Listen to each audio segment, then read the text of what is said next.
This video costs you nothing but way less than 10 minutes, but it will make you one of the smartest people in the room. Today, I'm breaking down Bitcoin versus the dollar. Is Bitcoin the future of money? If this shifts your perspective, please like and subscribe. That's exactly why BRAINELM Lab's channel exists. So let's get into it.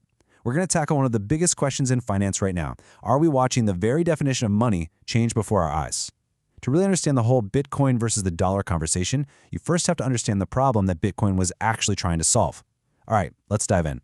You know that feeling, the one where it seems like no matter how much you save, you just can't quite get ahead? Well, this first part is all about that, the hidden force that makes your money seem to shrink a little bit more every single year. This sentence right here, it just perfectly captures that financial anxiety, doesn't it? Imagine your savings are like water in a bucket. You work hard, you keep pouring more in, but the level just doesn't seem to rise the way you'd expect. So why is that? Well, it's because there's a slow, steady leak. And that leak has a name. That leak is called currency debasement. It's really just a technical way of saying that a dollar today buys way less than it did 50 or 20 or even just 5 years ago. See, as more dollars get created, the value of every single dollar out there gets a little bit diluted. People often call it a hidden tax because it costs you real purchasing power, but you never see it on a bill.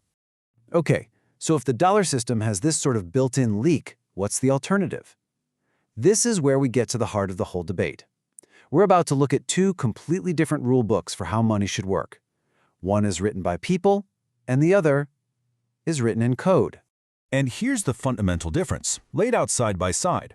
With the US dollar, a central bank decides when and how much new money to create.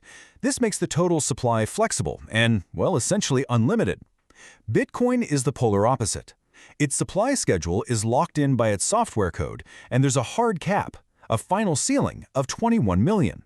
Those rules can't be bent or broken by anyone. So, having different rules on paper is one thing, but what does that actually look like in the real world over a long period of time? The next few visuals are going to tell that story, not with opinions, but with pure data. So, what are the real consequences of having a flexible, unlimited supply versus one that's fixed and totally predictable? Let's just look at the charts and see for ourselves. This right here is the leaking bucket in action over a human lifetime. If you had a dollar back in 1950, that same dollar's worth of purchasing power today would be about 8 cents. It's lost over 90% of its value. This isn't just a theory. It's the measurable outcome of a monetary system that can constantly expand. Now let's look at the complete contrast. Instead of an ever-expanding supply, Bitcoin's code enforces a supply that gets tighter over time. Roughly every 4 years, an event called the halving happens, and it literally cuts the rate of new Bitcoin creation in half. This process guarantees that it becomes mathematically scarcer over time, all the way until that final 21 million cap is reached. So we've seen the mechanics, right? One system is built to be flexible, which has led to steady inflation. The other is built to be scarce, by design. This brings us to the core argument for Bitcoin. Could this mathematical scarcity be a kind of shield against the fire of currency debasement?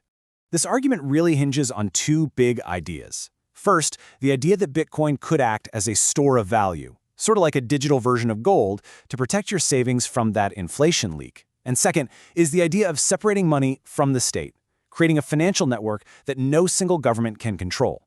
Now, of course, critics will tell you that this lack of control is a huge weakness because there's nobody to step in and help during a financial crisis. I think this metaphor paints a really powerful picture. The forest fire is all the economic chaos and inflation. Most things, most assets, get burned in that fire. The argument here is that Bitcoin, because its fundamental rules, its very structure, are set in stone and can't be changed, is built to withstand that fire.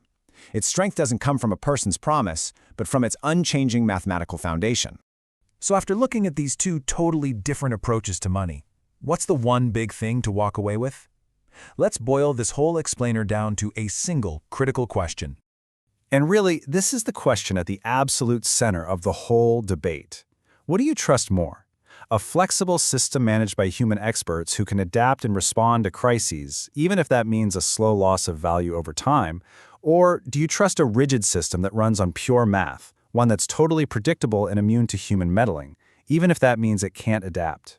There are very compelling arguments on both sides, and your answer to that question probably says everything about where you stand on the future of money.